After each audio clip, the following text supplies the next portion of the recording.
Hello বন্ধুরা, এই যে আমি আজকে রান্না করব ফুলি মাছগুলোকে ধুয়ে রেখেছি। এবার নুন হলুদ দিয়ে মাখিয়ে নেব। তো এক এক করে তেলে দিয়ে দিব, কড়া করে ভাজবো। তো এটার সাথে রান্না করব হচ্ছে ডাঁটা আলু বেগুন দিয়ে পাতলা ঝোল। তো এই গরমের দিনে ফুলি মাছ খেতে খুব ভালো লাগে। তো এবার তেলটা গরম হয়ে গেছে, এখন মাছগুলো দিয়ে দেব। তেলটা পুরো গরম হয়ে গেছে, মাছগুলো এক এক করে দিয়ে দিব। এই যে দিয়ে দিলাম মাছগুলো, কড়া করে ভেজে নেব।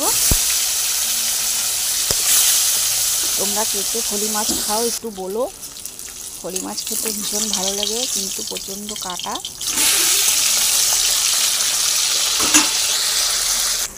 তো আমার ভাজা হয়ে গেছে, মাছ ভাজা তুলে নেব।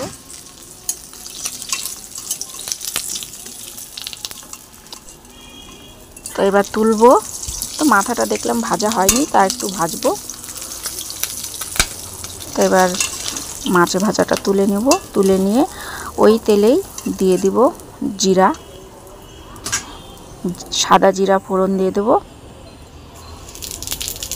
তারপরে এই যে সবজিগুলো কেটে ধুয়ে রেখেছি সেগুলো দিয়ে দিব। তো এখানে রয়েছে ডাঁটা বেগুন আলু, আর মশলার মধ্যে রয়েছে আদা জিরা হলুদ লবণ শুকনো লঙ্কার গুঁড়া আর একটু ধনে গুঁড়া, সব মিক্সড করে রেখেছি। এবার সবজিগুলো দিয়ে দিব।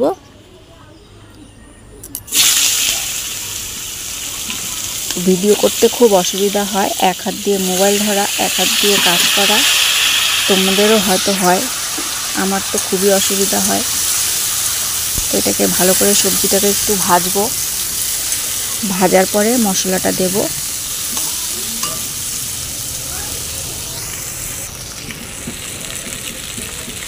তো দেখো মশলাটা দিয়ে দিচ্ছি। এটা একটু ভেজে নিয়েছি সবজিটা। তো ভালো করে কষাবো যতক্ষণ তেল না বের হয়। কষানো হয়ে গেছে আমার, একটু ঢেকে দেব। ততক্ষণ একটা ব্রেক নিয়ে নিলাম। এবার এই যে আবার হচ্ছে, দেখো। এবার জল দিয়ে দিব মাপ মতন।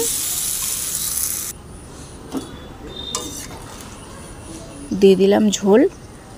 এবার মাছগুলোকে দিয়ে দিব, দিয়ে ঢেকে দেব।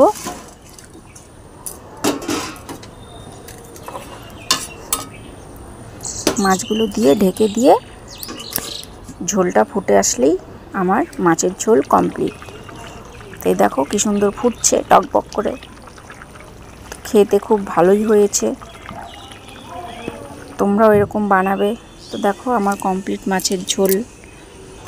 ভালো লাগলে লাইক কমেন্ট শেয়ার করো, পাশে থেকো, আমিও থাকবো। টাটা, নেক্সটে আবার দেখা হবে। সবাই ভালো থাকবে, সুস্থ থাকবে।